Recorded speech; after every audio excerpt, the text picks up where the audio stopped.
ભાવનગર જિલ્લા કોર્ટ સંકુલમાં એડવોકેટ અનિરુદ્ધસિંહ ઝાલાના વિજય સરઘસ દરમિયાન સર્જાયેલા હંગામાએ ગંભીર વળાંક લીધો છે, જેમાં પ્રિન્સિપાલ ડિસ્ટ્રિક્ટ જજ એચ.એસ. મુલિયા સાથે થયેલી ઉગ્ર બોલાચાલી અને અશોભનીય વર્તન મુદ્દે ગુજરાત જ્યુડિશિયલ સર્વિસ એસોસિએશન દ્વારા કડક નિંદા પ્રસ્તાવ પસાર કરવામાં આવ્યો છે અને ઘટનાને ન્યાયતંત્રની ગરિમા પર સીધો હુમલો ગણાવી કડક કાર્યવાહીની માંગ ઉઠી છે। નોંધનીય છે કે ગુજરાત બાર કાઉન્સિલની ચૂંટણીમાં સતત ત્રીજી વખત વિજેતા બનેલા જાણીતા એડવોકેટ અનિરુદ્ધસિંહ ઝાલાનું વિજય સરઘસ કાઢવામાં આવ્યું હતું। તે દરમિયાન કોર્ટમાં ચાલી રહેલી કાર્યવાહી વચ્ચે ઢોલ નગારા સાથેના સરઘસના અવાજને લઈ પ્રિન્સિપાલ ડિસ્ટ્રિક્ટ જજ દ્વારા વાંધો ઉઠાવવામાં આવ્યો હતો, ત્યારે જજ અને વકીલ વચ્ચે ઉગ્ર બોલાચાલી થઈ હતી, જેનો વિડીયો સોશિયલ મીડિયામાં વાયરલ થયો છે। આ સમગ્ર મામલે એડવોકેટ ઝાલાએ સામાન્ય બોલાચાલી થયાનું નિવેદન આપ્યું, તેમાં જજ ચાલુ કાર્યવાહી વચ્ચે ત્યાં ન આવવું જોઈએ તેવું જણાવ્યું હતું।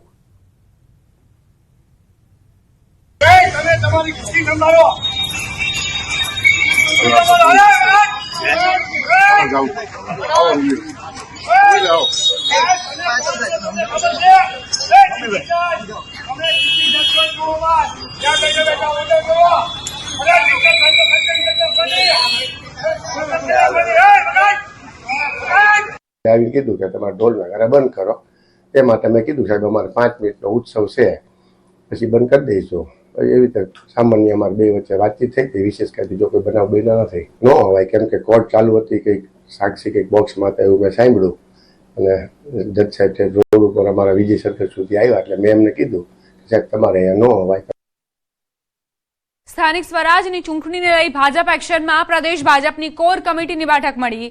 સીએમ નિવાસસ્થાને આ બેઠક મળી। પ્રદેશ પ્રમુખ Jagdish Vishwakarma, CM, deputy CM સહિતના સભ્યો હાજર રહ્યા। કોર કમિટીની રચના બાદ પહેલી બેઠક મળી છે। સ્થાનિક સ્વરાજની ચૂંટણીઓ સંદર્ભે ચર્ચા કરવામાં આવી।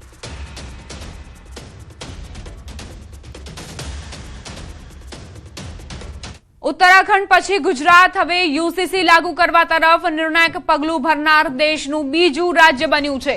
આ વચ્ચે કેન્દ્રીય ગૃહમંત્રી અમિત શાહે સોશિયલ મીડિયા પ્લેટફોર્મ એક્સ પર પોસ્ટ કરી અને યુનિફોર્મ સિવિલ કોડ જેવા ઐતિહાસિક પગલા માટે મુખ્યપ્રધાનને અભિનંદન પાઠવ્યા। વધુમાં તેમણે કહ્યું કે દેશમાં દરેક નાગરિક માટે સમાન કાયદો લાગુ કરવો એ ભાજપનો સ્થાપના કાળથી જ સંકલ્પ રહ્યો છે।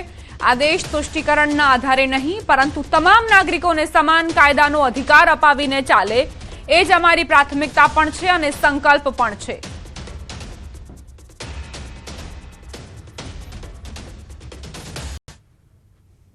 ગુજરાત વિધાનસભામાં યુસીસી બિલ પાસ થવાના નિર્ણયને વડતાલ મંદિરના સત્સંગ મહાસભાના પ્રમુખ નૌતમ સ્વામીએ ઐતિહાસિક ગણાવ્યો। ભારતની સનાતન ધર્મની રક્ષા માટે ચૂંટેલી ભારતીય જનતા પાર્ટીની સરકારે બધા માટે ગુજરાતમાં સમાન સિવિલ કોડ લાવી અને એક ઐતિહાસિક આશીર્વાદરૂપ બધાયને રાજી થવા જેવું કામ કર્યું છે।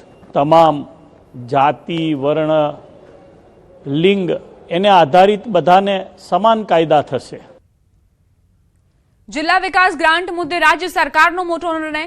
હવે વણ વપરાયેલી ગ્રાન્ટ સરકારને પરત નહીં કરવી પડે। બાકી રકમ ડીડીઓના પીએલએ એકાઉન્ટમાં જ રહેશે। અધૂરા વિકાસ કામો પૂર્ણ કરવા સીધો ઉપયોગ થશે। વહીવટી પ્રક્રિયા સરળ અને જિલ્લાઓને મોટી રાહત।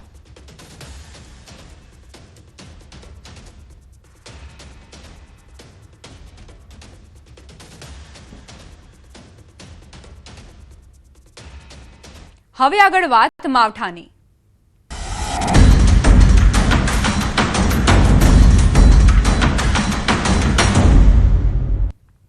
રાજ્યમાંથી નથી ગયું માવઠાનું સંકટ। હવામાન વિભાગની માવઠાને લઈને આગાહી।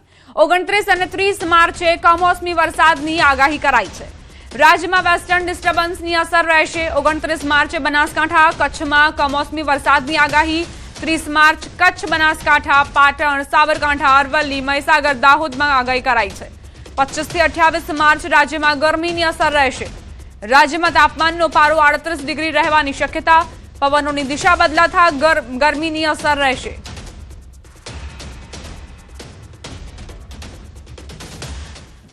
आज का जो फोरकास्ट है 25 से 31 मार्च तक, इसमें 25 से 28 तक मौसम आमतौर पर शुष्क रहेगा 28 के बाद 29-30 को आइसोलेटेड प्लेसेस में लाइट रेन थंडरस्टॉर्म का पॉसिबिलिटी रहेगा।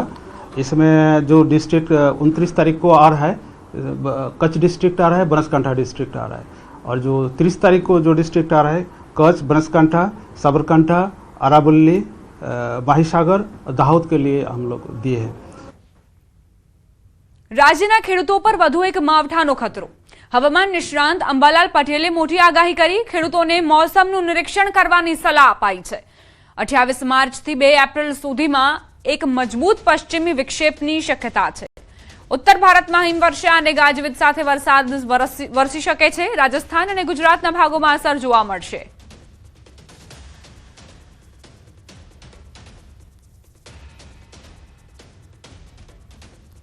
ખેડૂત ભાઈઓએ આગામી 10 દિવસ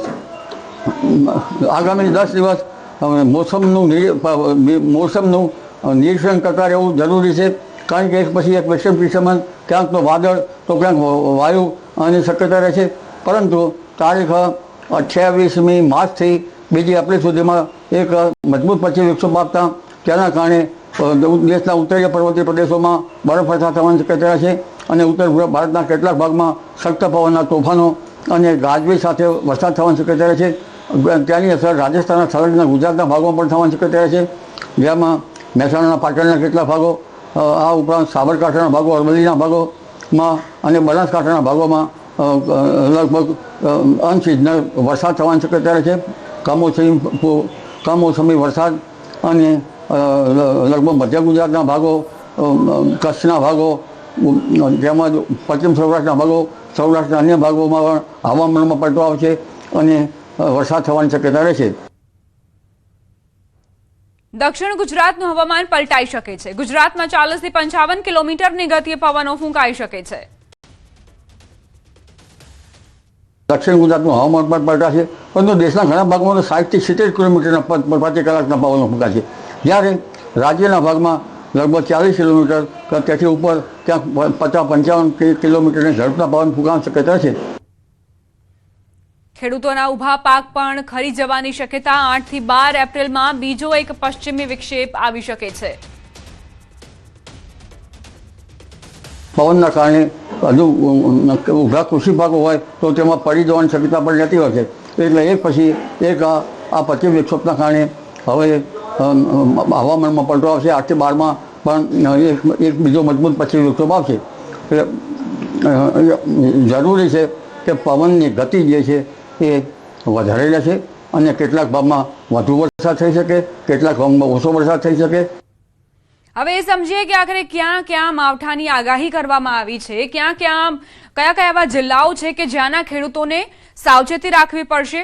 તો આપ જુઓ, સાબરકાંઠા, અરવલ્લી, મહેસાણા, પાટણ, ગાંધીનગર, અમદાવાદ આ એવા જિલ્લાઓ છે કે જ્યાં શક્યતા છે કે વરસાદ વરસી શકે છે। કચ્છ, જામનગર, દેવભૂમિ, દ્વારકા, પોરબંદર, ગીર સોમનાથ, સુરત, નવસારી, નર્મદા, તાપી આ એવા જિલ્લાઓ છે કે જ્યાં વરસાદની આગાહી કરવામાં આવી છે। બની શકે કે એપ્રિલમાં વારંવાર આ માવઠાના કારણે ખેડૂતોને પાક પોતાનો બચાવવા માટે પ્રયત્નો